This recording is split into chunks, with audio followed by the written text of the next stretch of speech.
Hello दोस्तों, आज तुम लोग का चैप्टर 1 सॉल्यूशन मोल फ्रैक्शंस और मोलारिटी का कुछ न्यूमेरिकल बताते हैं। तो ये आपका एनसीईआरटी इंडेक्स का क्वेश्चन है जिसमें लिखा हुआ क्या है, calculate the mole fractions of ethylene glycol. इसका फार्मूला क्या होता है, C2H6O2 in A solution containing 20% ethylene glycol by mass. मतलब इसमें 20% इथिलीन ग्लाइकोल प्रेजेंट है 100 ग्राम सॉल्यूशन में। अगर लिखा था 10% तो 10% इथिलीन ग्लाइकोल प्रेजेंट कहाँ है, 100 ग्राम सॉल्यूशन में। अगर लिखा रहता 5% तो 5% इथिलीन ग्लाइकोल प्रेजेंट कहाँ रहता, 100 ग्राम सॉल्यूशन में। इसका मतलब है कि इथिलीन ग्लाइकोल का मोल फ्रैक्शन निकालना है जिसमें 20% इथिलीन ग्लाइकोल प्रेजेंट कहाँ, 100 ग्राम सॉल्यूशन में, क्योंकि परसेंट कितना का होता है, 100 का होता है। इसका मतलब है भाई कि 20% ऑफ इथिलीन ग्लाइकोल, ध्यान देना इस पर, इथिलीन ग्लाइकोल प्रेजेंट इन 100% लिख सकते हैं, 100% ऑफ सॉल्यूशन। अगर आपका 10% क्या होता है, 10% ethylene glycol present in 100% of solution. रहता अगर 30% तो 30% ethylene glycol present in 100% of solution. मतलब 20% का मतलब कितना होता है, 20 ग्राम। 10% मतलब कितना, 10 ग्राम। इसका मतलब क्या होगा भाई, 20 ग्राम of ethylene glycol C2H6O2 present कहाँ, 100%, मतलब 100 ग्राम ऑफ सॉल्यूशन। ठीक है, तो भाई तुमको मालूम है कि सॉल्वेंट और सॉल्यूट मिलता है तो सॉल्यूशन बनता है। तो यहाँ सॉल्यूट कितना ग्राम प्रेजेंट है बताओ, 20 ग्राम, और सॉल्यूशन कितना है बताओ, 100 ग्राम। तो क्या निकालना है, सॉल्वेंट। सॉल्वेंट क्या मान लो X। अगर यहाँ सॉल्वेंट कुछ दिया नहीं रहेगा तो समझ जाना सॉल्वेंट क्या होगा, वाटर होगा। अगर सॉल्वेंट दिया रहेगा ठीक है, अगर सॉल्वेंट नहीं दिया रहेगा तो समझ जाना क्या है, वहां पर सॉल्वेंट क्या है, वाटर है। तो भाई यहाँ सॉल्वेंट कितना होगा, तो X मतलब कौन होगा, यहाँ पर कौन होगा रे, वाटर। सॉल्वेंट कौन होगा यहाँ पर, वाटर। तो X मान लीजिए। कैसे निकालने बता रहे भाई, 100 माइनस कितना, 20 मींस 80 ग्राम ऑफ वाटर क्या इसमें प्रेजेंट है। ठीक है, तो 20 ग्राम इथिलीन ग्लाइकोल में 80 ग्राम क्या वाटर प्रेजेंट है, दोनों मिला के 100 ग्राम सॉल्यूशन बना हुआ है। तो 100 ग्राम सॉल्यूशन में पूछा है कि इथिलीन ग्लाइकोल का मोल फ्रैक्शन क्या होगा। चलो अब देखो, तो पहले इसको स्क्रीनशॉट ले लो, इसको मिटाते हैं थोड़ा सा।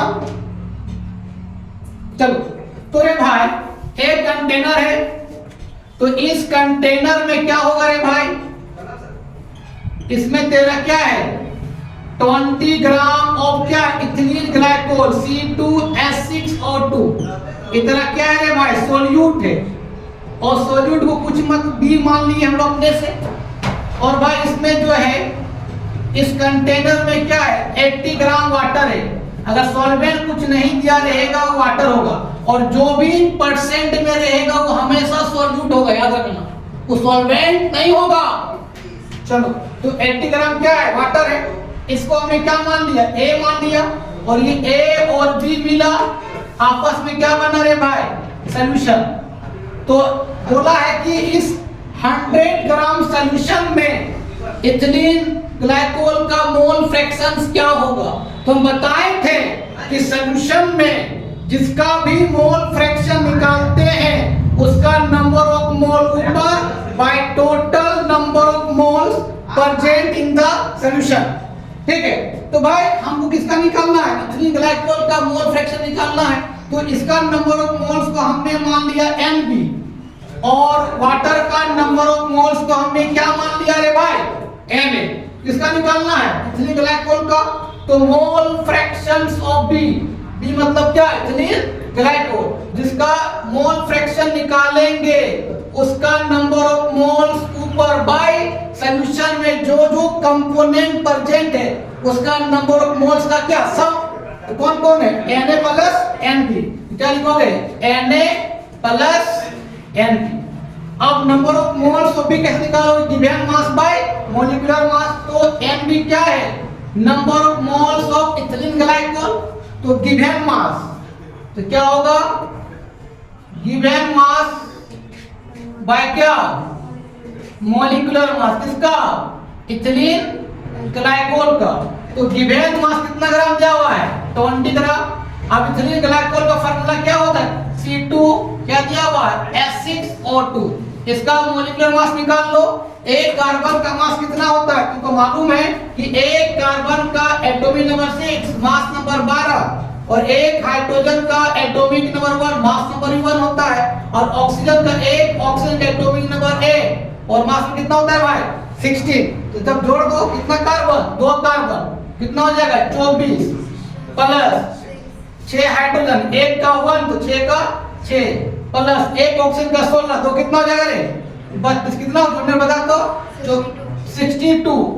तो 20 को 62 डिवाइड कर दो कितना आएगा बता दो पूरा बताओ फ्रैक्शन बताओ ना। तो 0 कितना आ जाएगा ये 32 आ गया। तो mole number of moles of ethylene glycol कितना आ जाएगा भाई 0 कोई दिक्कत नहीं। अब किसका निकालेंगे भाई मोल फ्रैक्शन किसका निकालेंगे वाटर का।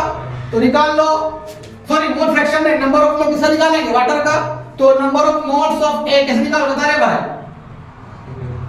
गिवन मास किसका सॉल्वेंट कुछ नहीं दिया रहेगा सॉल्वेंट क्या होगा वाटर। तो गिवन मास और किसका रे वाटर का बाय क्या रे भाई मॉलिक्यूलर मास किसका रे भाई वाटर का किसका रे H2O का। तो नंबर ऑफ मोल्स गिवन में कितना दिया बताओ गिवन मास कितना दिया रे 80 ग्राम। तो 80 लिखो और वाटर का मॉलिक्यूलर मास कितना होता है भाई 18। देख लो फार्मूला क्या होता है H2O। तो एक ऑक्सीजन का 1 2 कितना हो जाएगा 2 हो जाएगा। एक ऑक्सीजन का कितना होता है 16 तो 2 प्लस कितना 16 कितना हो जाएगा रे भाई 18 हो जाएगा। तो 80 बाय कितना 18 80 बाय कितना 80 बाय 18 कितना होगा रे 4.44। तो अब नंबर ऑफ मोल किसका निकाल लिए इथिलीन ग्लाइकोल का और नंबर ऑफ मोल किसका निकाल लिए वाटर का। अब मोल फ्रैक्शंस का फार्मूला क्या होता है बताओ इसके स्क्रीनशॉट ले लो पहले ले लिया होगा। चलो तो हमको निकालना क्या है भाई मोल फ्रैक्शन किसका निकालना है बताओ सुमित इथिलीन ग्लाइकोल का फार्मूला क्या होगा Nb बाय क्या Na प्लस Nb। तो मोल फ्रैक्शंस ऑफ B Nb कितना निकाले भाई 0. कितना निकाले थे 0.32। Na कितना बताओ 4.44 प्लस फिर Nb कितना 0.32। अब x भी निकाल लो या 0 पर कितना हो जाएगा 32 इसको जोड़ो कितना होगा 4.76। कोई दिक्कत इसको डिवाइड कर दो तो बताओ x भी कितना आ जाएगा 0.06। तो 0.06 ये इथिलीन ग्लाइकोल का मोल फ्रैक्शन निकल गया। यही तुमको निकालने बोला था। अगर निकालने बोलता वाटर का भी निकालो सॉल्वेंट का भी निकालो। तो हम जानते हैं कि mole fractions of A and mole fraction भी कितना होता है रे भाई 1 होता है। तो B तो x हम क्या निकालना A निकालना है। तो x इक्वल टू कितना हो जाएगा मोल फ्रैक्शन को x बोलो या तो उसको काय बोलते हैं CHI काय x बोल देने से कोई दिक्कत नहीं होगा। तो मोल फ्रैक्शंस ऑफ A मींस किसका सॉल्वेंट का कितना होगा 1 माइनस क्या होगा रे भाई x भी हो जाएगा। तो x से कितना हो जाएगा बता रे भाई 1 माइनस 0.06 कितना आ जाएगा रे 0.04। तो ये निकल गया किसका x a का भी निकल गया। तो ये आपका क्वेश्चन था जो बहुत इंपॉर्टेंट है इंपॉर्टेंट क्वेश्चन था। इसको स्क्रीनशॉट ले लो इसके बाद और एक क्वेश्चन बनाते हैं ठीक है। इसको लिख लो बढ़िया से। चलो देखो भाई एक एनसीईआरटी का भी न्यूमेरिकल बहुत इंपॉर्टेंट है मोल फ्रैक्शंस का है। तो देखो क्या कर रहा है calculate the mole fractions of benzene. क्या निकालना है रे भाई बेंजीन का इन सॉल्यूशन। बेंजीन कहां पर है सॉल्यूशन कंटेनिंग 30%। हमने बोला था है भाई कि जो भी परसेंट में रहेगा वो सॉल्यूट होगा। क्या होगा? याद रखना भाई कि क्या होगा? सॉल्यूट। तो सॉल्यूट कौन यहाँ पर? बेंजीन। क्या है? बेंजीन। कितना percent? 30% benzene by mass. In कहाँ खुला हुआ है? Carbon tetrachloride. आपने सॉल्वेंट इंडिकेट कर दिया है। अगर सॉल्वेंट इंडिकेट नहीं करेगा तो समझ जाना सॉल्वेंट वाटर है। अगर सॉल्वेंट इंडिकेट कर देगा तो वो वाटर सॉल्वेंट नहीं हो सकता है। तो ये कार्बन टेट्राक्लोराइड जो होता है भाई, ये सॉल्वेंट क्या होता है? इसका फार्मूला होता है CCl4। ये सॉल्वेंट है। अगर सॉल्वेंट इंडिकेट नहीं करता तो 30% बेंजीन का खुला रहता आपका। वहां 30% जो बेंजीन है वो सॉल्यूट होता और सॉल्वेंट क्या होता? वाटर होता। लेकिन यहाँ पर क्या बोला है? Calculate the mole fractions of benzene in solution containing 30%। जो भी परसेंट में रहेगा वो सॉल्यूट होगा बाय मास। इन कहाँ? Carbon tetrachloride. मतलब 30% बेंजीन जो है, 30% जो सॉल्यूट है वो आपका कार्बन टेट्राक्लोराइड में क्या है? डिसॉल्व है। मतलब यह सॉल्वेंट कौन होगा? कार्बन टेट्राक्लोराइड है। तो जब भी परसेंट में रहेगा तो क्या लिखना कि 30% ऑफ बेंजीन। फॉर्मूला क्या होता है? C6H6। डिसॉल्व कितना होगा? 100 ग्राम ऑफ कहाँ रे? सॉल्यूशन में। इतना परसेंट सॉल्यूट जो रहेगा कितना रहेगा? 100 ग्राम सॉल्यूशन में रहेगा। तो बाय 30% मतलब कितना ग्राम? 30 ग्राम ऑफ क्या? Benzene C6H6। क्या करना है भाई? सॉल्यूट। कहाँ डिसॉल्व है बताओ? 100 ग्राम ऑफ कहाँ पर? सॉल्यूशन में। तो आपका सॉल्यूट दिया हुआ है और सॉल्यूशन में दिया हुआ है। तो बता किरण सॉल्वेंट कितना होगा? तो सॉल्वेंट क्या हो जाएगा? सॉल्यूशन माइनस क्या? सॉल्यूट। That means solvent. यह सॉल्वेंट होगा। चल क्या नहीं रहा है? यह सॉल्वेंट जो हो जाएगा कितना हो जाएगा? 100 माइनस कितना? 30 मींस कितना हो जाएगा? 70 ग्राम क्या होगा? सॉल्वेंट। और सॉल्वेंट कौन होगा? यहाँ पर कार्बन टेट्राक्लोराइड होगा। तो बोला है कि जब 30% बेंजीन 100 ग्राम सॉल्यूशन में डिसॉल्व है, बताओ बेंजीन का मोल फ्रैक्शन क्या होगा? तो निकाल लो रे भाई, बहुत आसान है। तो मान लेते हैं एक कंटेनर है। इस कंटेनर में जो है रे भाई क्या है? 30 ग्राम क्या है? Benzene C6H6। इसको सॉल्यूट को B मान लो। और यहाँ सॉल्वेंट कौन है? अगर सॉल्वेंट का नाम दिया रहेगा तो सॉल्वेंट होगा। सॉल्वेंट कुछ भी नहीं रहेगा तो वाटर होगा। तो सॉल्वेंट क्यों दिया हुआ है? कहाँ डिसॉल्व है? कार्बन टेट्राक्लोराइड में। और जो भी परसेंट के फॉर्म में रहता है वो सॉल्यूट होता है, याद रखना। तो यहाँ कितना सॉल्वेंट दिया बताओ? 70 ग्राम ऑफ क्या है? सॉल्वेंट कौन है? CCl4 carbon tetrachloride. तो क्या मान लिया हम लोग? A मान लिए। और A और B मिला तो क्या बन गया बताओ? क्या बन गया? सॉल्यूशन। कोई दिक्कत है ना? तो ये सॉल्यूशन बोला है कि बेंजीन का मोल फ्रैक्शन निकालो। तो सॉल्यूशन में जिसका भी मोल फ्रैक्शन निकालते हैं उसका नंबर ऑफ मोल्स ऊपर बाय सॉल्यूशन में जो जो कंपोनेंट है उसका नंबर ऑफ मोल्स का सम है ना। तो किसका निकाल रहे हैं हम लोग? बेंजीन का। तो क्या होगा? Mole fractions of benzene. हमने बेंजीन को B मान लिया है। मोल फ्रैक्शंस ऑफ बेंजीन क्या? B। क्या होगा? Number of moles of benzene by. तो number of moles of benzene plus number of moles of इसका कार्बन टेट्राक्लोराइड। तो carbon tetrachloride number of moles को हमने Na मान लिया और बेंजीन का नंबर ऑफ मोल्स को हमने क्या मान लिया? Nb मान लिया। तो नंबर ऑफ मोल्स ऑफ किसका? कार्बन टेट्राक्लोराइड का। अब हमको नंबर ऑफ मोल्स किसका निकालना पड़ेगा? बेंजीन का। और नंबर ऑफ मोल किसका निकालना पड़ेगा? कार्बन टेट्राक्लोराइड का। निकाल लो रे भाई। तो number of moles of B मतलब क्या? Benzene. Given mass by molecular mass. तो बेंजीन का गिवन मास कितना ग्राम दिया? 30 ग्राम। और बेंजीन का मोलिकुलर मास कितना होता है बताओ? 78। क्योंकि बेंजीन का फॉर्मूला क्या होता है C6H6। एक कार्बन का मास होता है 12, तो 6 कार्बन मास कितना हो गया 72। एक हाइड्रोजन का मास कितना होता है 1, 6 कितना हो जाएगा 6, 72 6 कितना हो गया बताओ 78। तो 30 को 78 से डिवाइड कर कितना होगा बताओ, तो 0 पॉइंट कितना आ गया बताओ 38। अब किसका निकालेंगे नंबर ऑफ मोल्स किसका कार्बन टेट्राक्लोराइड का given mass by molecular mass. तो गिवन मास कितना होता है बताओ, कितना दिया बताओ 70 ग्राम दिया हुआ carbon tetrachloride. Given mass of carbon tetrachloride bye molecular mass of carbon tetrachloride 70 gram bye molecular mass निकालो किसका CCl। फॉर एक कार्बन का मास कितना 12 होता है और एक क्लोरीन का मास 35 पॉइंट कितना होता है 5।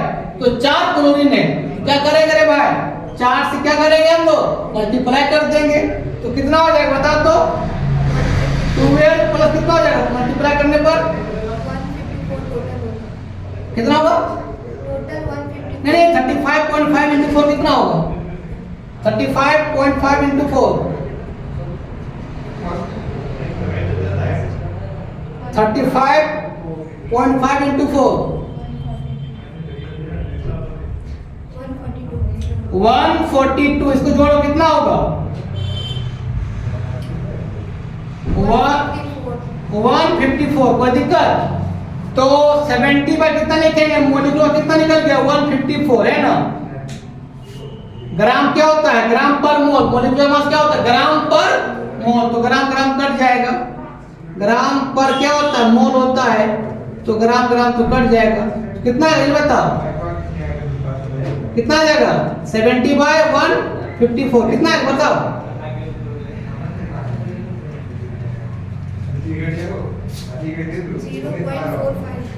0.46 काफी है 0.46। तो हम नंबर ऑफ मोल्स किसका निकाल लिया बेंजीन का और नंबर ऑफ मोल किसका निकाल लिया है कार्बन टेट्राक्लोराइड। कैसे निकालते हैं given mass by molecular mass. ठीक है अब यहां पुट कर दो और क्या रहेगा तो क्या लिखोगे मोल फ्रैक्शंस ऑफ बेंजीन।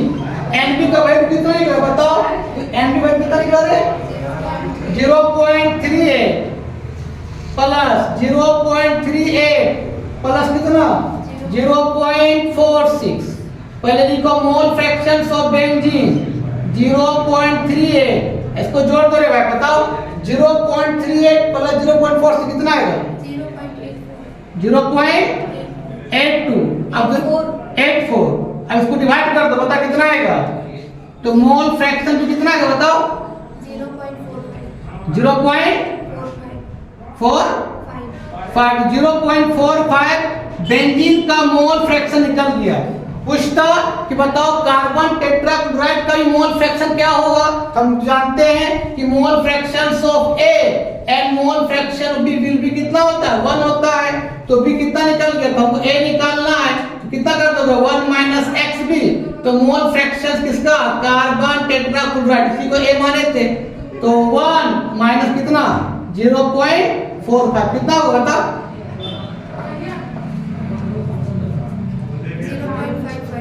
0.55 तो 55 की आंसर आ गया। तो आए दो तुम लोग को न्यूमेरिकल बताएं मोल फ्रैक्शन से रिलेटेड। नेक्स्ट वीडियो में हम तुम लोग को न्यूमेरिकल बताएंगे मोलारिटी और मोलालिटी के बेसिस पर न्यूमेरिकल बताएंगे। ठीक है आज का वीडियो यहीं पर समाप्त करते हैं। ठीक है चलो।